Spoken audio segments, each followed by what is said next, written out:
CXO Community. ¿Este es el alias o el verdadero, Cristian? No, este es el alias.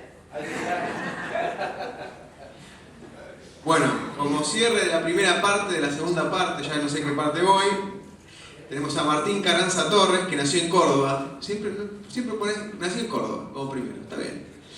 Abogado recibido en la Universidad Nacional de Córdoba, especializado en propiedad intelectual y en derecho de la alta tecnología. Es asesor de las principales empresas de alta tecnología locales y extranjeras y las principales cámaras del sector como Aleti, CESI y Córdoba Cluster Technology.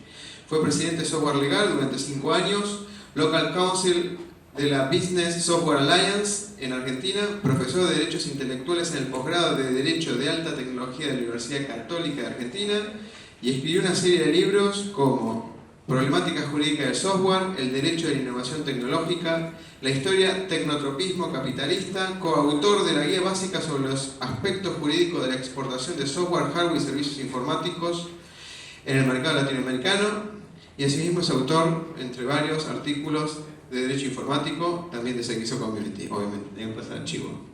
Martín, bienvenido. Bueno, gracias.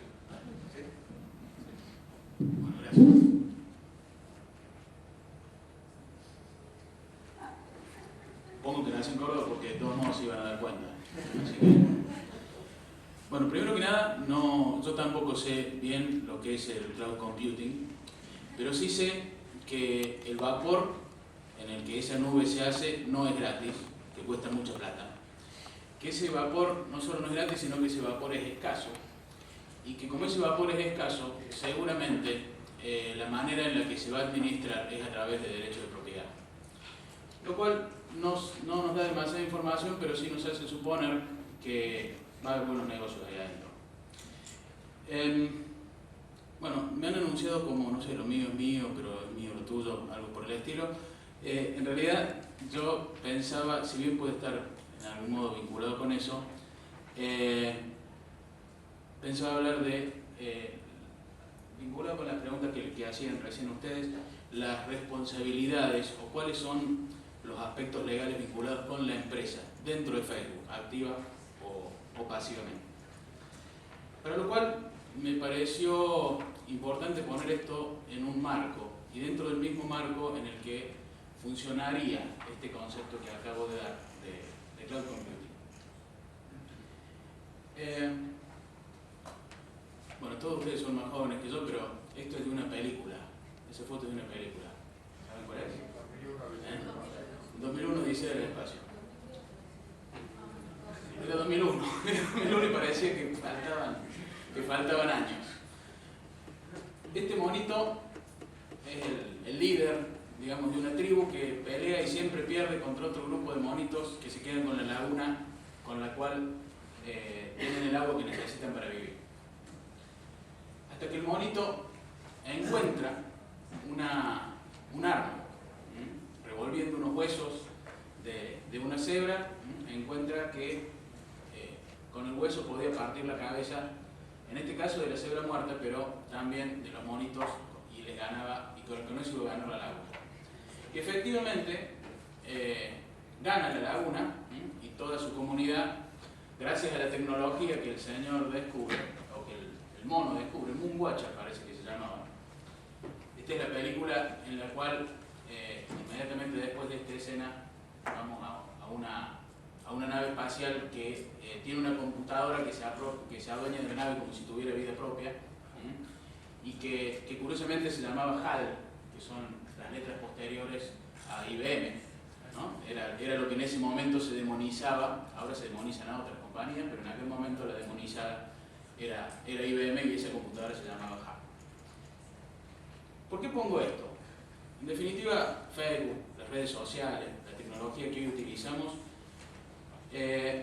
no es otra cosa que un paso más en la evolución de lo que parece que la humanidad ha tenido desde siempre, ¿no? Una vocación, una tendencia a generar conocimiento, tecnología y aprovecharse de manera intensiva de esa tecnología. De todos los que están acá, ¿alguien me puede mencionar 2 inventos dos tecnologías que usemos actualmente que hayan sido desarrolladas antes de la Guerra Fría del lado soviético? 2 del lado capitalista, 10 del lado capitalista, 10, 100, me pueden nombrar seguramente.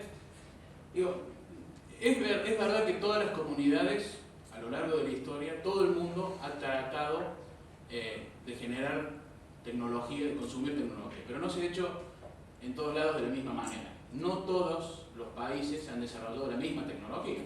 Los países donde hace frío desarrollaron el fuego antes que aquellos en donde hacía calor, que en una de esas desarrollaban la rueda, porque necesitaban luz o porque necesitaban calor, mientras que los otros tenían solucionado ese problema y buscaban solucionar otros. Bueno, parecería que el fenómeno tecnológico, por lo menos el de las computadoras, posterior a la Guerra Fría, la primera computadora se patenta en el año 46, que tenía por objeto calcular las cargas de artillería, y no llegué a calcular ninguna porque se acabó la guerra, pero digamos, era un aparato de cálculo diseñado para eso.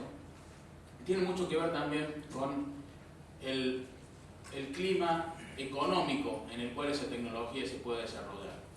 Y esa puede ser la explicación tal vez por la cual hoy un chico en la calle que no tiene acceso a la educación, a la salud, a la comida, puede acceder a un celular fácilmente, que tiene mayor capacidad de procesamiento que el Apolo 12, por ejemplo. Y evidentemente hay una masividad de la tecnología que pareciera ser absolutamente imprescindible. Bueno, el fenómeno de Facebook tiene también mucho que ver con la comunicación, ¿no? También es una evolución de la manera en la que la gente se comunica.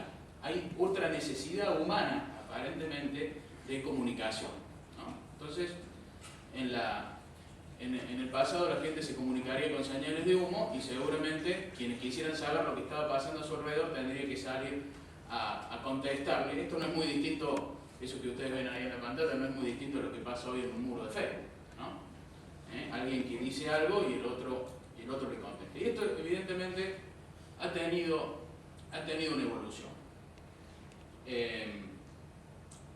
La máquina de escribir es un fenómeno tecnológico que ahora parece irrelevante, pero ciertamente fue revolucionario.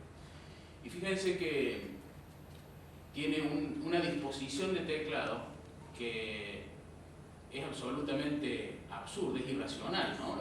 El famoso QWERTY, que hoy pareciera del cual no nos podemos despegar, es bastante irracional, digamos, no tiene ninguna otra explicación. Aparentemente, la explicación por la cual se hizo así, en lugar de hacerlo como la lógica indicaría, en orden alfabético, por ejemplo, es que había determinadas combinaciones de teclas en inglés que, por ejemplo, LE, HI, que hacían que en la velocidad de tipeo, como la canasta de tipo, que es la patente que tiene la máquina de escribir, implicaba que viajaban las letras hacia el papel, cuando estaban cerca se golpeaban, entonces se demoraba, por la velocidad de tipeo se demoraba el choque, por el choque se demoraba y había que volver a tipear. Entonces se redistribuyeron las teclas de manera que no se puede escribir tan rápido.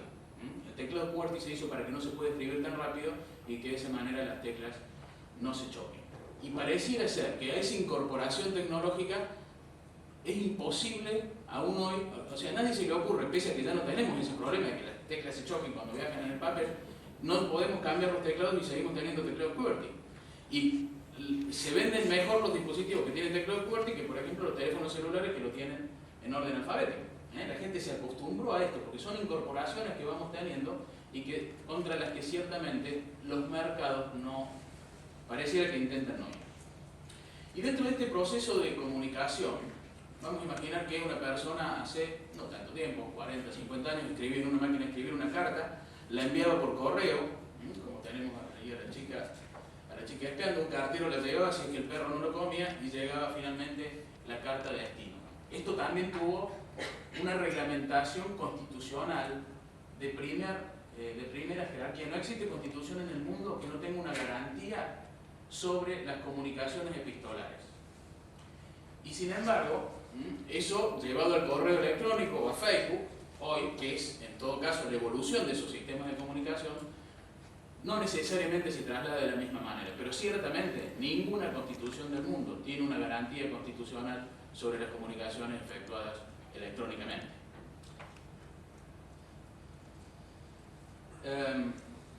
Y hoy ahí empiezan algunos de los problemas. Ya los asustó suficientemente el amigo Borguelo, así que yo no voy a hacer nada más que ratificar ese susto, pero desde otra óptica. Desde otra óptica, porque a nosotros nos toca, él en todo caso trabaja en la parte linda de esto, que es la concientización, la capacitación, eventualmente en la prevención. Y cuando las cosas pasan, nos toca a nosotros. Cuando las cosas pasan, nuestros hijos comen gracias a que estas cosas pasan. Y tenemos que llevarlo a tribunales y explicarle a un juez lo que es Facebook. Yo les puedo asegurar que es una tarea ciclópea. Cuando un día le trataba de explicar a un magistrado que además era el encargado de las capacitaciones dentro del Tribunal Superior de mi provincia, obviamente no voy a dar el nombre, yo le explicaba, ya no es más, ¿no? Por las dudas. Yo le explicaba que, bueno, los temas de tecnología, que era importante, que la justicia. Y dice, sí, porque en definitiva, ¿qué es una computadora? Ah, exacto, ¿qué es una computadora? Y es la cruza entre la máquina de escribir y el televisor. Es más, al tipo le había parecido genial que Bill Gates haya encontrado que esa relación sexual fructificara, ¿no? Y el tipo le ganó plata con ese ADN. Entonces, nos enfrentamos con esta situación. Y ciertamente, ahora les voy a contar algunos casos, cuando vamos a tribunales, esto que ahora parece gracioso se convierte en trágico. No solo explicar qué significa una computadora, sino hacerle entender ni hablar de la nube. Yo creo que ese que mostraste vos, que trataba de explicar la nube, es una especie de genio dentro del entorno en el cual nos movemos.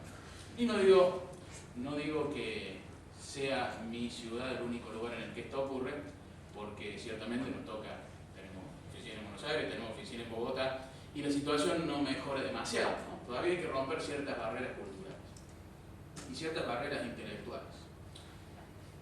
Bueno, evidentemente, ¿quién puede negar? ¿Quién puede estar en contra? ¿Quién puede no utilizar? Es más, yo casi que esta presentación la podría hacer en primera persona porque no tomo, no fumo, no tengo vicios ni secos ni húmedos, pero soy un adicto absoluto a Facebook. Y por eso es que, bueno, más o menos he podido entender mejor que ese magistrado, por lo menos, cómo es el funcionamiento, al menos, aunque se me escapan muchas cosas. Ustedes saben, solamente ustedes, la mayoría son técnicos, ¿no? Nosotros los abogados tenemos una capacidad de comprensión bastante baja, apenas superior a la de las modelos. La diferencia es que las modelos se las perdonan y a nosotros no. Entonces, por ahí lleva un tiempo entender las cosas. Entonces, como usuario adicto a Facebook, evidentemente no podría oponerme o plantear las cosas en términos desdorosos, digamos, para con esta tecnología. Y por el contrario, creo que es imposible resistirse. Es una realidad, tiene tantas ventajas en cuanto a la comunicación que no hay ninguna duda que lo que tenemos que hacer es resolver. Y por suerte, el derecho siempre llega más tarde que la tecnología, porque cuando el derecho se adelanta a la tecnología, lo que hace es matarla. Entonces, hay que esperar que los problemas se vayan produciendo, hay que ver cómo se van solucionando, hay que aprovechar el conocimiento de los que saben de tecnología y hacer que el derecho vaya resolviendo las cosas a través de la sentencia. Por ejemplo, llevándole los casos a los jueces, aún aquellos que creen que la computadora es la cruza del televisor con la máquina de escribir, para que puedan ir entendiendo las cosas y hacer este tipo de reuniones como para que podamos discutir sin que nadie crea tener la verdad y irnos interiorizando de cómo las cosas son. Pero bueno, tiene evidentemente innumerables ventajas. Yo he visto, mis hijos tienen, los más grandes, 18, 17 años, y no existe ninguna reunión exitosa que no haya sido convocada por Facebook en menos de 5 o 10 minutos.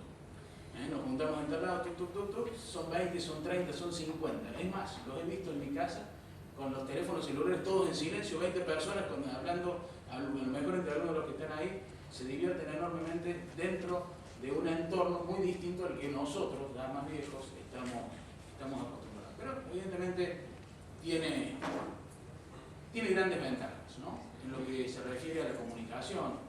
Básicamente Facebook es un fenómeno de comunicación.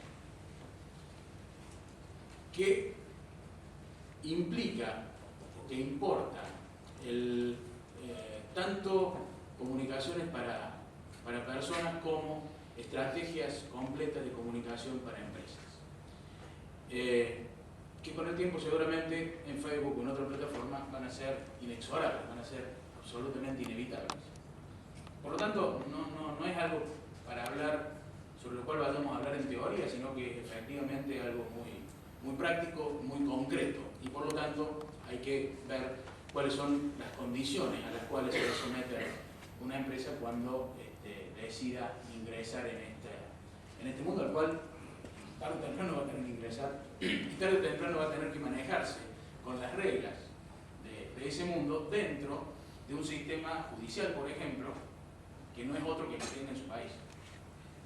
Posiblemente los empresarios alemanes tengan alguna ventaja, los empresarios americanos tengan alguna ventaja, los empresarios argentinos vamos a tener ciertas desventajas porque nuestro marco normativo, nuestro marco institucional, digamos, tarda algún tiempo más en asumir estos cambios y los problemas que estos cambios nos generan. Bueno, obviamente que voy a utilizar nuestra no solamente para hacer el chivo, sino para evitar responsabilidades, ¿no? Hemos autorizado que en esta presentación aparezca lo nuestro. Nuestro estudio publica newsletters. Se utilizan además del correo electrónico diversos medios, entre los cuales está Facebook. Es institucional, se toman ahí determinados recaudos, pero no tenemos otra opción más que manejarnos dentro del ámbito de Facebook. Facebook es el marco normativo, es el marco jurídico dentro del cual funciona Facebook. Es un contrato de adhesión, es un contrato que debemos cumplir todos los que ingresamos por el solo hecho de ingresar y que deben cumplir todos los terceros que funcionan dentro de ese ámbito. Pero que sobre todo lo debe cumplir Facebook, que es quien provee el servicio y que está sometido, por ejemplo, a las leyes de defensa del consumidor, por más que el servicio sea gratuito.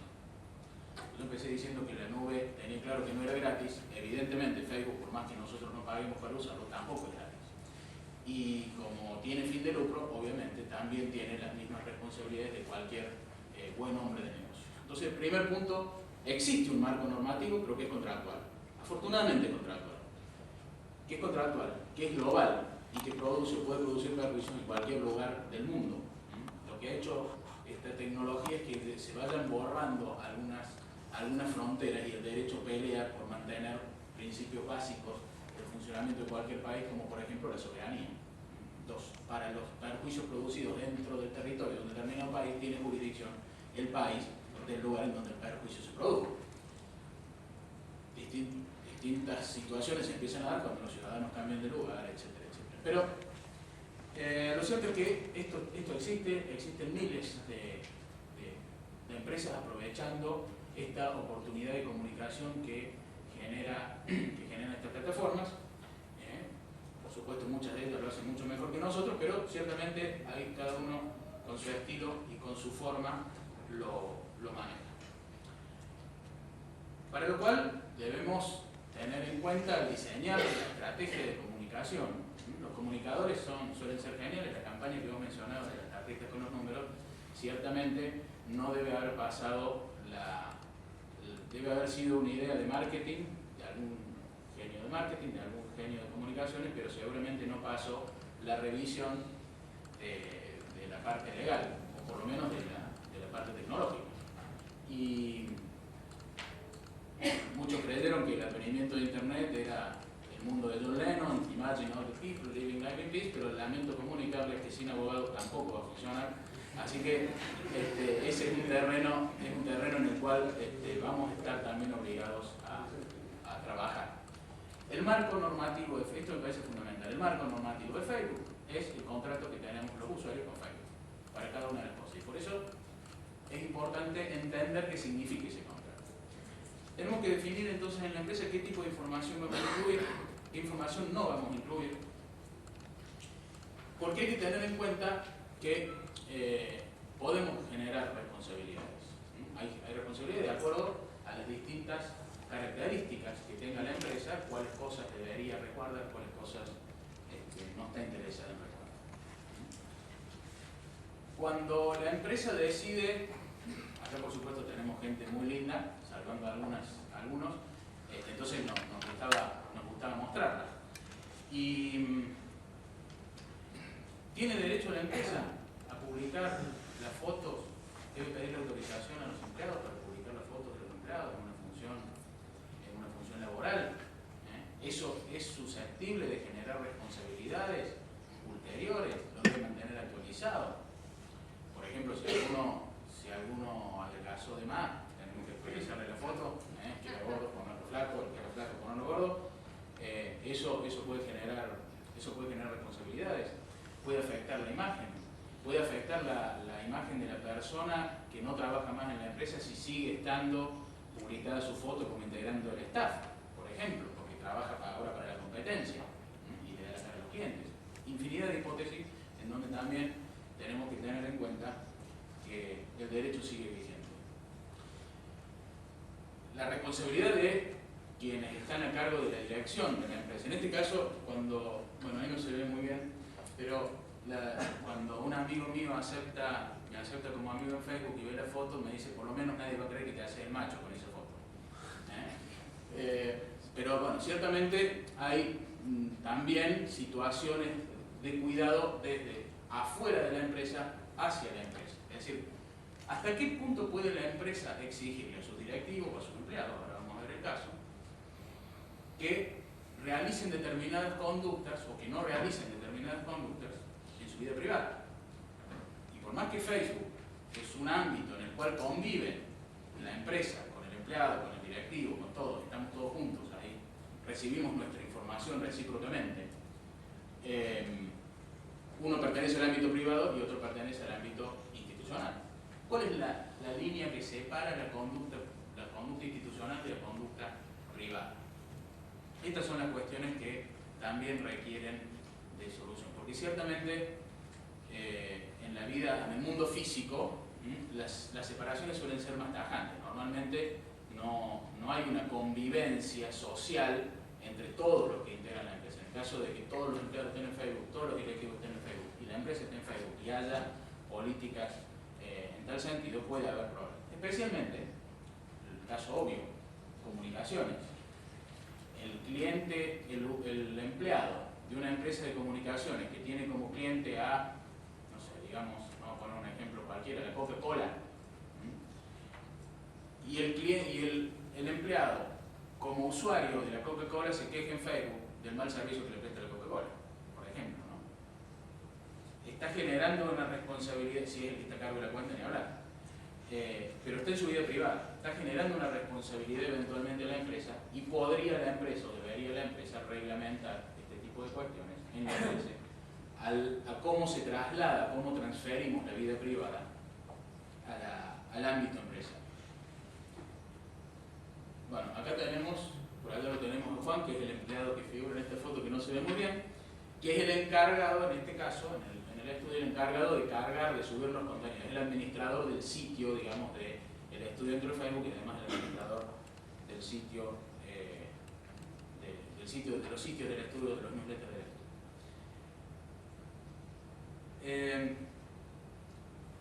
De nuevo, ¿de qué manera se va a trasladar las acciones privadas y de qué manera puede la empresa disminuir, modificar o de alguna manera capacitar a su personal para evitar los eventuales perjuicios que ciertamente pueden producirse por la interacción en ámbitos comunes entre los empleados, los directivos y la propia empresa?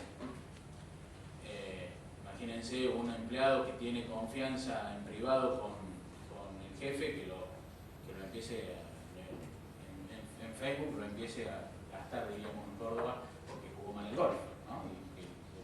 Bueno, entonces estamos todos hablando del ámbito privado, un chiste que se podría decir en privado trasciende al ámbito de lo público y entonces ya empieza a generar otro tipo de responsabilidades.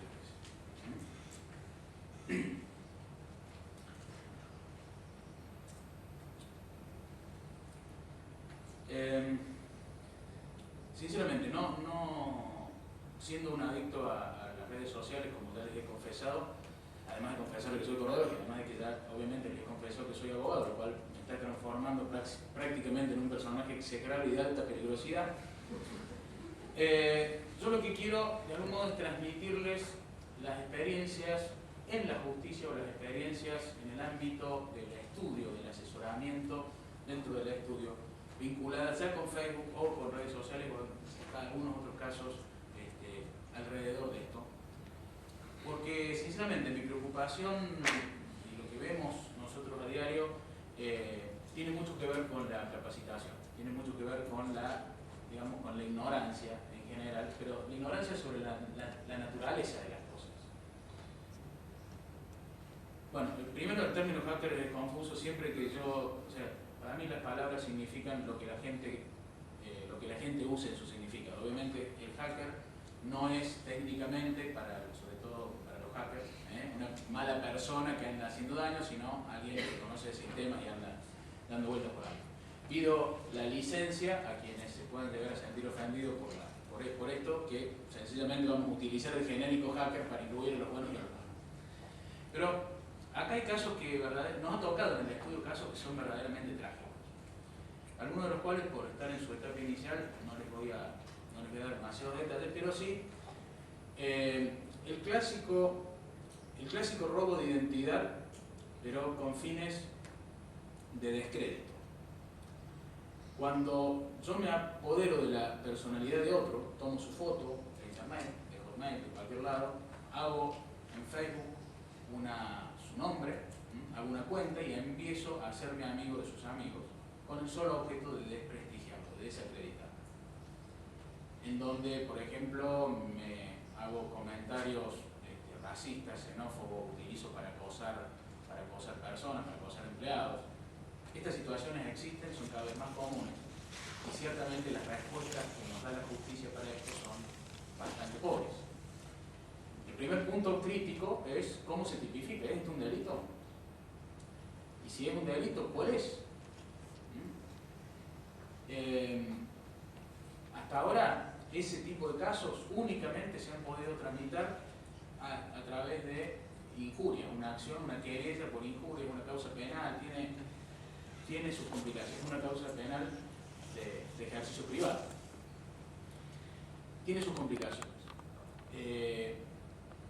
Los detalles de los pedidos que hemos hecho en los juzgados, les diría que no duden en calificarlos de desopilantes, ¿no?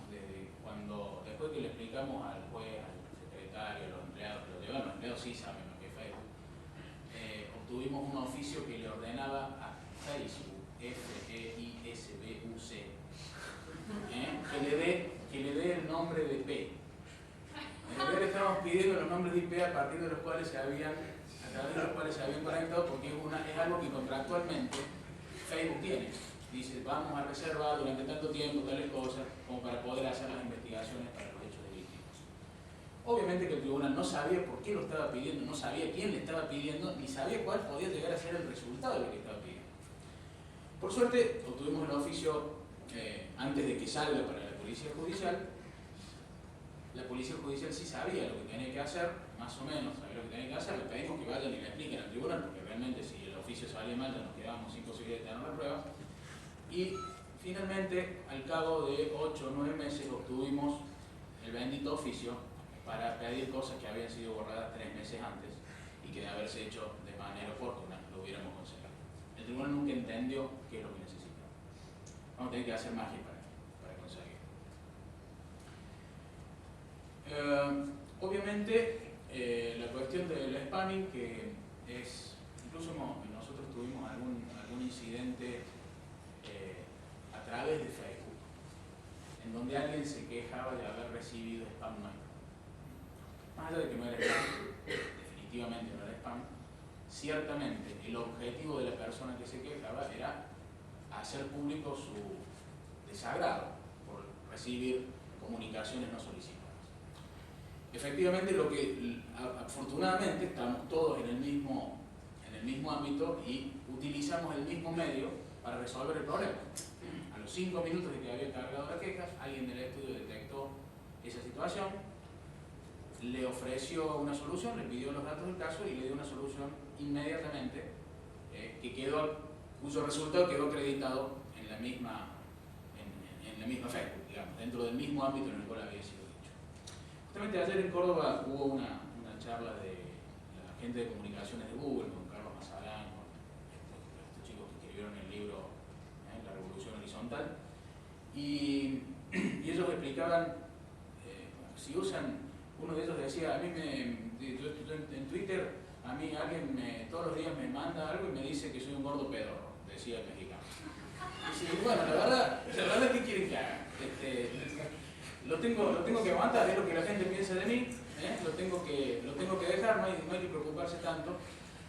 Porque ustedes habrán visto de algunos fallos, por ejemplo, en donde algunas personas pretenden borrar su pasado, en algunos casos un pasado falso, pero en otros casos un pasado verdadero.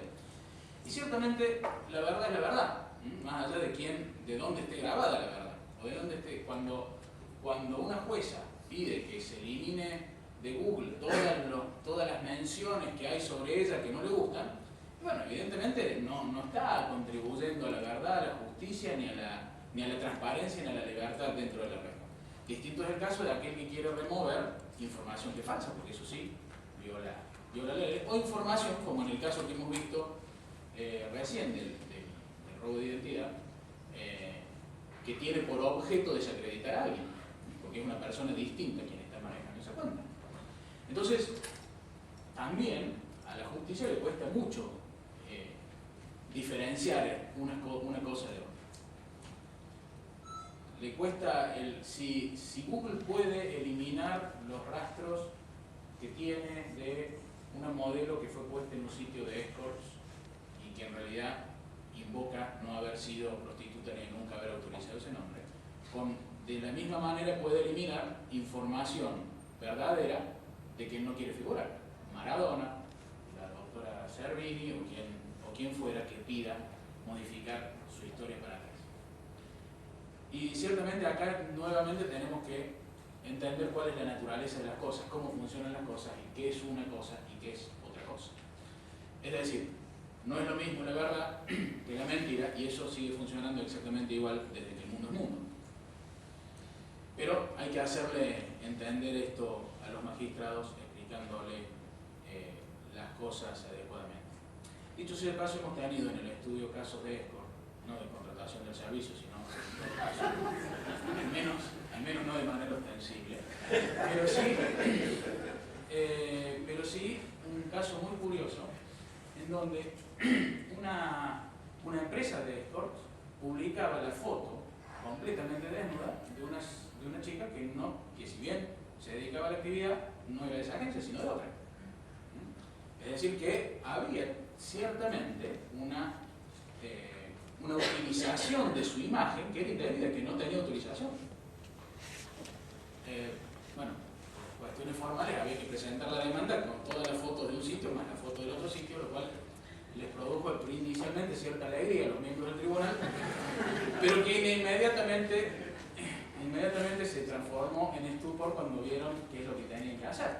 Sencillamente tenían que detectar que una foto que estaba ahí no pertenecía, intimarlo a que la quite. El que recibía la orden en realidad dice, pero pará, o sea, son todos iguales. En realidad nadie mira la cara. Pero ciertamente afectaba de manera clara y determinante el derecho a la imagen. Esa chica efectivamente se había sacado la foto, efectivamente la quería explotar comercialmente, pero no la quería explotar en ese sitio. Y también tenía todo el derecho del mundo a hacerlo. Desde el punto de vista técnico, no hay ninguna duda que haya. Entonces, bueno, evidentemente todas estas cosas ocurren y evidentemente el derecho, digo, por suerte, va atrás de la tecnología. La gente de tecnología va haciendo su trabajo y bueno, nosotros por atrás, imagínense si la iglesia tardó 800 años en perdonarlo al pobre Galileo, que nosotros tardemos 20 o 30 en resolver estas cuestiones, cuando ya no se use más Facebook nadie nos puede atribuir nada. Pero bueno, ciertamente los temas también de violación de la propiedad intelectual mantienen ahí un problema. De acuerdo a una encuesta bueno, a ver, esto en definitiva, cuestiones, cualquiera de los delitos que se produzcan, en definitiva van a tener una afectación a título individual. Y normalmente, la preocupación de los padres por los hijos, que en este caso tiene el serio problema de la asimetría de conocimiento, porque normalmente los hijos saben mucho más que nosotros los padres sobre cómo funcionan las computadoras, es una de las cuestiones principales. Ha habido casos en donde una asociación de productores de música llega y allana un domicilio particular porque el hijo de 10 años estaba vendiendo música desde su casa. El padre no tenía idea de la situación. En Estados Unidos, famoso caso de un chico de 3 años que le compró un Porsche al padre porque el padre había estado navegando el sitio de Porsche viendo los autos y él bueno, cliqueando con el mouse prestó consentimiento para la compra. Lo cual desde el otro, digamos, para un Porsche era la venta de un auto. Entonces, ciertamente casos también diría más trágicos o más graves, como un colegio médico de una ciudad del interior del país, se detecta una red de pedofilia donde la mayor parte de las fotos estaban radicadas en el servidor del colegio médico, cuyo presidente, a qué actividad se dedicaba, era pediatra. Nadie en su sano juicio podía suponer que ese pediatra fuera pedófilo, y efectivamente no lo era. Y sin embargo, el encargado del sistema, por negligencia de las autoridades, había utilizado el servidor, había comprado un servidor que excedía las necesidades claramente de funcionamiento y utilizaba el servidor para esta actividad execrable. Entonces, acá el tema es cuál es el grado, o sea, cuáles son los recaudos que tiene que tomar una empresa para evitar estos problemas.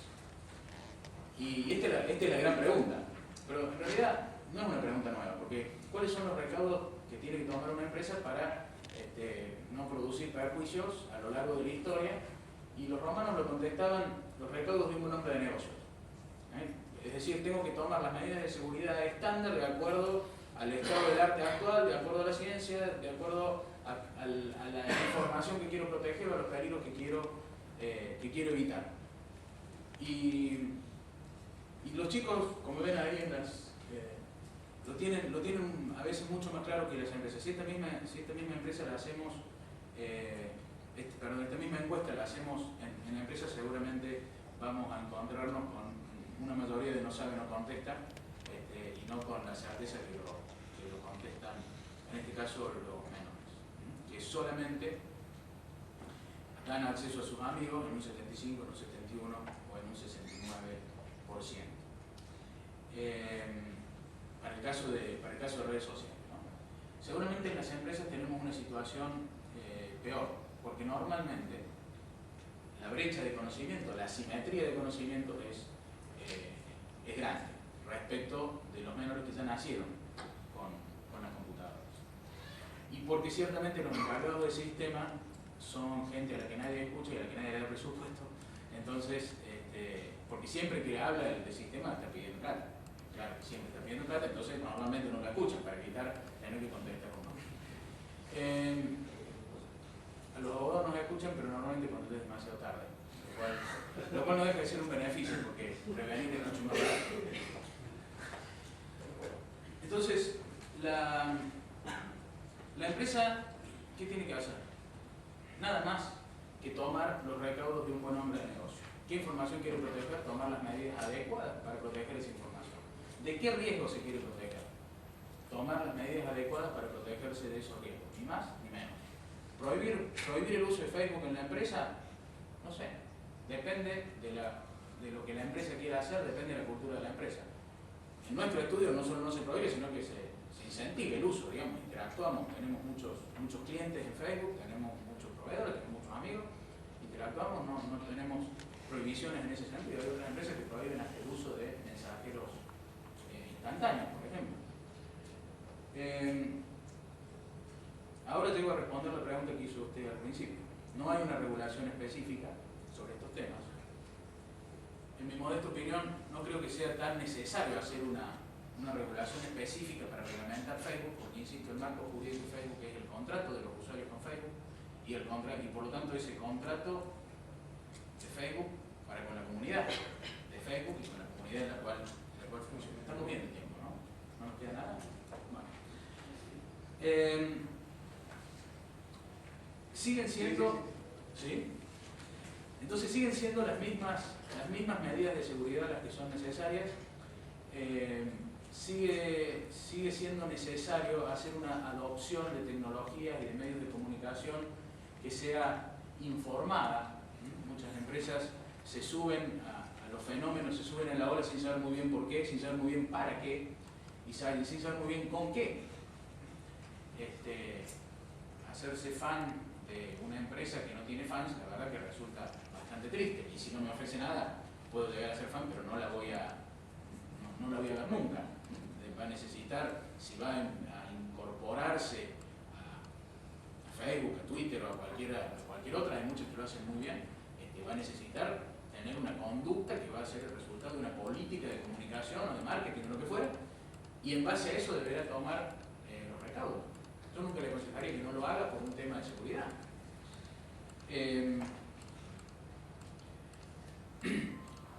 Información confidencial de la empresa implica que tiene que cumplir 3 requisitos. Primero, ser confidencial, ser secreta, que no podemos transformar en secreto lo que no lo era originariamente. En segundo lugar, que esa información confidencial o secreta tenga valor comercial por ser secreta. Y en tercer lugar, que haya sido objeto de medidas adecuadas y suficientes para mantenerlo secreto. Es todo lo que nos piden, no es poca cosa. Pero obviamente que la fórmula, el algoritmo de Google requiere de más cuidados para mantenerlo en secreto de lo que requiere mejor un contrato que puedo estar, las cláusulas de un contrato que puedo estar redactando, aunque los dos son confidenciales. Entonces las medidas deben ser adecuadas a cada una de las circunstancias de tiempo, modo y lugar en las que se está produciendo la situación que pretendemos resolver. La Argentina tiene una ley de datos personales que es necesario cumplir para todas las empresas que tengan base de datos. Y todas las empresas tienen base de datos. O sea, por lo menos tenemos una base de datos de clientes, una base de datos de empleados, una base de datos de proveedores. Y para poder administrar esas cuentas de manera legal, para que esas bases de datos no sean ilegales, necesitamos cumplir con determinadas formalidades que incluyen formalidades, y lo digo con perfecto conocimiento de lo que estoy diciendo, formalidades de seguridad. Medidas de seguridad podemos poner muy por arriba del estándar, pero no podemos poner por abajo de lo que formalmente se nos exige para administrar la base de datos. Hace unos días un periodista estaba haciendo una nota sobre las bases de datos en Argentina y la verdad que había recopilado muy buena información. Entre la información que le había recopilado estaba la de que la Dirección de Datos Personales no revisa, no tiene el poder de policía, no lo ejerce porque no tiene presupuesto para ir a todas las empresas a ver si tienen las medidas de seguridad. Y eso para él era un disuasivo para que la gente no registre su base de datos y no cumpla con la ley. Nosotros hemos sido activos militantes en contra de ese registro. Y sin embargo, siendo obligatorio, no hay ninguna duda que una base de datos no registrada es una base de datos ilegal. Si se produjera algún accidente vinculado con la base de datos, como resultado que, por ejemplo, alguien publicó en Facebook la base de datos que sacó, lo publicó en Internet, lo publicó en un blog, y no he cumplido con los requisitos formales de registrar mi base de datos, seguramente mis niveles de responsabilidad van a ser, con mi responsabilidad civil tengo más posibilidades de que sea condenado a pagar una indemnización, por ejemplo. Porque los recaudos de un buen hombre de negocios incluyen como mínimo el cumplimiento de la ley.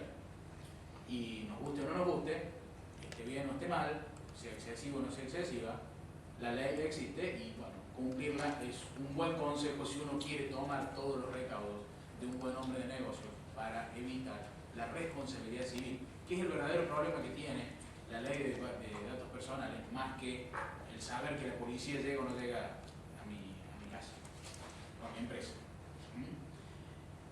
Entonces todo esto se puede reglamentar dentro de la empresa, se puede cumplir, se puede trabajar. ¿De qué manera vamos a reglamentar? Así como Facebook tiene un contrato con nosotros, nosotros podemos desde la empresa hacer un contrato con la gente, con los empleados, ¿no? Establecer pautas de conducta, normas. Además de las trabas físicas o de las trabas lógicas que le podemos poner a los sistemas, acá se entra, acá no se entra, podemos establecer entre nosotros normas de convivencia que son también uno de los recaudos principales de un buen hombre de negocio al momento de administrar una compañía. Entre las cuales podemos poner algunas de estas disposiciones, ¿no? A determinados sitios no se ingresa, es decir, muchas veces se prohíbe el ingreso a sitios web por razones de puro puritanismo o por copiar alguna forma, en realidad, alguna forma hecha por otro, o alguna política hecha por otra empresa, y en realidad, si no fuera por el ancho de banda que ocupa o por la pérdida de tiempo que implica, tiene más que ver con el derecho de propiedad que con una cuestión de policía moral por parte de la empresa, porque en definitiva inmiscuirme en cuáles son los hábitos de navegación de mis empleados afecta, especialmente si se dedican a visitar sitios pornográficos, afecta la privacidad de los empleados. Entonces tenemos que reglamentarlas con suficiente prudencia y con suficiente cuidado, como para que esa cláusula después no sea nula y sea peor, porque creíamos que la teníamos y que era válida, y cuando fuimos a un juicio laboral perdimos porque la cláusula no funciona. Así que casi en tiempo récord, creo, hemos logrado. Muchas gracias.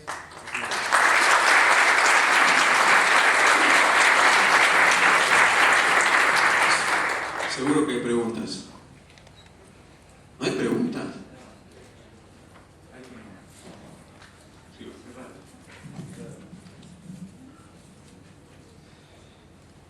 La consulta que tengo es la siguiente. Recién mencionabas respecto de la existencia de la Ley de Protección de Datos Personales y el hecho de que haya una obligación por parte de las distintas empresas de registrar sus bases de datos. Y la pregunta la desdoblaría en dos. Por un lado, la extensión de responsabilidad de la empresa respecto de lo que se publica, en este caso en otro ámbito que es Facebook. ¿Sí? En el caso, por ejemplo, de ustedes, tienen sus propias bases de datos manejadas en forma interna y están haciendo una extensión de esa base de datos en otra plataforma que tampoco tengo la posibilidad de tener injerencia en cómo administrarla. O sea, si la responsabilidad es la misma al hecho de que yo esté particionando y compartiendo dos bases de datos, ¿no? Y la imagen corporativa es la misma. Y por otro lado, cómo impulsar, teniendo en cuenta este vacío que existe por parte del control, de los entes del Contralor, respecto del cumplimiento de la ley de protección de datos personales, sobre todo teniendo en cuenta que, bueno, los números que están contando claramente de que al haber solamente 60.000 empresas inscritas en este registro, hay cerca de 1 millón que no están cumpliendo con la ley. Entonces, bueno, esa sensación de seguir haciendo docencia en el sentido de que suena ético pensar que se tiene que cumplir, por ahí no basta, ¿no? Como un consejo para que las empresas puedan optar por tomar medidas al respecto. Comercialmente estamos yendo por ese millón de empresas para que se registren, pero el primer punto me parece importante, muy importante. La ley de datos personales Argentina funciona para cualquiera que en Argentina utilice Facebook con la base de datos que eso implica. En realidad los derechos de quien, de acuerdo a la ley de datos personales, los derechos de quien aparezca como amigo en Facebook de manera involuntaria, lo cual veo bastante improbable, o que de repente no quiera estar más, se limitan a que rectifiquen la información o a que lo eliminen si la información fuera errónea. Entonces, bastaría, y el caso que yo les contaba del spam sencillamente funciona así, porque además funciona, yo puedo cargar la información, cualquier titular de la base de datos, yo puedo cargar una dirección de mail, por ejemplo, no necesito autorización. Si me diste una tarjeta que tenía tu dirección de mail, la cargamos en la base de datos y no necesito tu autorización para cargarte en la base de datos. Lo que sí tengo que tener es un medio adecuado para removerlo en el caso de que sea solicitado, ¿no? O para rectificar la información en el caso que eso sea solicitado. Porque esto también es un tema que ahí ronda, no puedo cargarlo, sí puedo cargarlo. Si yo obtuve ilícitamente y de manera tácita la autorización para ser cargado en una base de datos, lo puedo cargar. Lo que no voy a poder es, a la medida que cuando me solicite la rectificación de la información, lo puedo hacer. Ese es el primer punto, es decir, que en Facebook funcionaría de la misma manera. A ver, los vacíos legales son meramente retóricos, no existen vacíos legales. Los jueces civiles están obligados a fallar aplicando los principios del derecho a las normas existentes cuando se presenta una situación. Sí, en el caso de penal que requiere una tipificación específica. Disculpame, pero al conjunto de medidas y controles, el conjunto de medidas recomendadas en cuanto al cuidado de la información, es como que no tengo posibilidades más que pedirle a Facebook que las cumpla, ¿sí? Pero es simplemente una solicitud. No tendría ningún elemento que me permita obligar a Facebook a cumplir. Bueno, esa es la duda. Bien. Efectivamente, también hemos tenido muchos casos de bajas arbitrarias de Facebook. Y nos pasó con un caso muy crítico. Un periodista que vivía en Chile, justo el día antes de los terremotos lo dieron de baja y no sabía por qué. O sea, desapareció su cuenta de Facebook. Sus hijos se querían comunicar con él y entraron a Facebook y no lo veían, empezaron a desesperarse, los teléfonos no funcionaban y la verdad que el único medio de comunicación que lo hubiera podido utilizar para comunicarse eficazmente era Facebook en ese caso. Después de 8 meses, no, ¿cuánto pasó? ¿2 meses? ¿3 meses? Nunca, 8 mails por día, mejor dicho. 3 meses, Facebook no contestó. En el otro caso de injurias que les conté, le mandamos, Facebook no contesta. Por eso es que la obligación de contestar es judicial, cuando se les envía un oficio de acuerdo a las disposiciones, a la forma en la que ellos establecen que se debe hacer, y ahí sí contestan. Pero bueno, ya también con algunos plazos, algunos tiempos bastante complicados. Y ese creo que sí es un tema, si bien es procesal, no es de derecho de fondo, debería ser resuelto adecuadamente.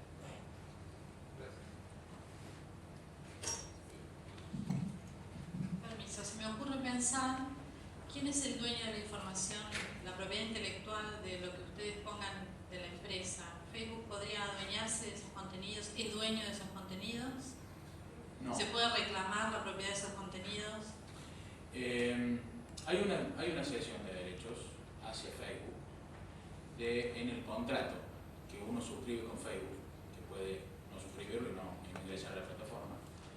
Efectivamente hay una cesión, pero hay una cesión de tipo comercial, es decir, Facebook no puede apropiarse de los contenidos y, por ejemplo, decir que es autor de un artículo que se publicó y que nunca escribieron, ¿no? Que lo escribió otra persona. Eso no puede. Sí pueden, por ejemplo, utilizar una foto que haya sido subida en Facebook para ellos hacer publicidad de Facebook utilizando mi imagen, utilizando la imagen de cualquiera de nosotros. O puede utilizar la información que se le está dando a partir de la base de datos, que esto es importante, para mandarnos emails ofreciéndonos servicios o productos o para lotearnos, digamos, y hacer publicidad específica o vender ese lote de información a clientes de ellos que quieran mandarnos información específica, y eso efectivamente ocurre, se lo ve en la parte, en el costado derecho de la pantalla, esa publicidad aparece y está personalizada. Sí. Es decir, que de eso viven ellos. Entonces, hay información que se le está cediendo, en ese contrato le estamos cediendo información, hay derecho a la imagen, digamos, en parte que se le está cediendo, hay en parte, si se quiere, propiedad intelectual que se le está cediendo, pero de ninguna manera eso implica que ellos sean titulares o pasen a ser cotitulares de los contenidos que se están subiendo, ni de los links, ni de los artículos. O sea, respetan la autoría. Los derechos morales como mínimo, los derechos patrimoniales no tendrían ninguna posibilidad. Hubo un intento de modificación que después no hicieron, que sí efectivamente era más amplia, digamos, la cesión de derechos que se hacía. Pero es una cesión contractual, o sea que por eso es que lo importante, yo insisto y enfatizo esto, el marco jurídico con el que funcionamos en Facebook es el contrato que tenemos con Facebook. Claro, sí, aceptación de los términos. Hay que leerlo. La voy a complicar un poquitito mucho. Las aplicaciones que se agregan en Facebook a los perfiles. ¿Ah? Uno añade una aplicación de Facebook del cual no tiene contrato. Solamente te dice esta aplicación se va a conectar o va a usar datos de tu perfil, aceptar, negar. O sea que vos no tenés idea, en realidad, o sea, el usuario normal no tiene idea de qué va a hacer esa aplicación mucha gente que usa, hay muchas aplicaciones que están usadas para sacarte datos y usarlos. O sea, si alguien, por ejemplo, no sé, quiere tomar alguna acción legal contra algún tipo de aplicación que agregó en el Facebook, por ejemplo, no sé, tengo los datos de la empresa, tengo mis empleados. Uno de los empleados agarra y añade una aplicación que le toma los datos de él y de todos los amigos. Sí, eso existe. Que existe, está llena de eso. Es más, hay hasta que te mandan spam, etc. ¿Hay algún tipo de acción legal que se pueda tomar? Porque en realidad uno no puede atacar al autor de la aplicación porque ni siquiera está radicado, andás a saber quién es, si lo encontrás, pero tampoco puedes atacar a Facebook porque Facebook no te hizo nada. Eso funciona en una red viral. Hay una persona que ingresa una aplicación para lo cual le ha pedido autorización a Facebook y ha suscrito un contrato con Facebook, en virtud del cual Facebook libera, no lo conozco exactamente, pero liberará de responsabilidades a Facebook y le autorizará bajo determinadas condiciones a utilizar la información que esté dentro de determinado rango, que seguramente es el rango que hace a los contactos súbditos. Y a su vez, esa responsabilidad de Facebook está liberada individualmente en cada uno de aquellos que hayan sido objeto del recogimiento de datos, digamos, de la recopilación de datos, en sus contratos individuales. Por eso, esa foto que recién decíamos, la va a poder tomar. Hay una aplicación que es desde el iPhone, por ejemplo, tomar las fotos de todos los contactos que uno tenga en iPhone desde Facebook. Se conecta con Facebook, baja todas las fotos. Es información personal, son datos personales, pero que ciertamente han sido individualmente cedidos por cada uno de ellos en el contrato que suscribieron con Facebook.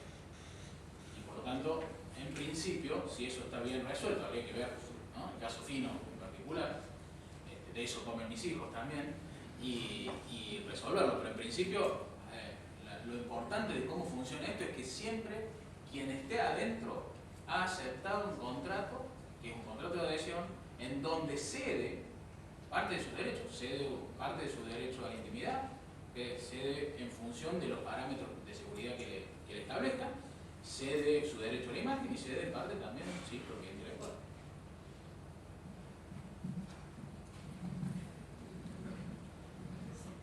Con respecto a las bases de datos de personas, como lo que decía, de proveedores o clientes, o sea, ¿los organismos estatales también están obligados a registrarlas? Sí. La última porque estamos justo en tiempo. Hola Martín. Hola. Bien, la pregunta es si el tema del robo de la identidad no está parcialmente regulado en los artículos 172 y 173 del Código Penal cuando habla de la estafa, especialmente cuando habla de utilización de nombre simulado, calidad simulada. No necesariamente, porque para que haya estafa hace falta un resultado dañoso o una intención de obtener un beneficio. En estos casos, la intención del robo de identidad o el objeto del robo de identidad es una injuria, digamos, es desacreditar a la persona cuya identidad se ha robado, y no con el objeto, no necesariamente. Si hubiera una estafa, evidentemente lo investigamos desde la estafa, pero normalmente no la hay. Y eso es lo que genera la impotencia, porque además son delitos penados con penas leves. La estafa tiene hasta 8 años. El problema aquí es que no la hay, ni siquiera aparece ningún indicio de intencionalidad de estafa, sino sencillamente mantener en el tiempo a amigos de sus amigos y amigos de él para irlo desacreditando más a medida que va pasando el tiempo. Lo cual obliga a que todos estemos atentos dentro de Facebook y que todos estemos, digamos, por las dudas aparezca alguna cosa que tengamos que reaccionar rápidamente para resolver. Sí, Martín, gracias. Bueno, las otras preguntas que pueda haber, ya saben que está en Facebook.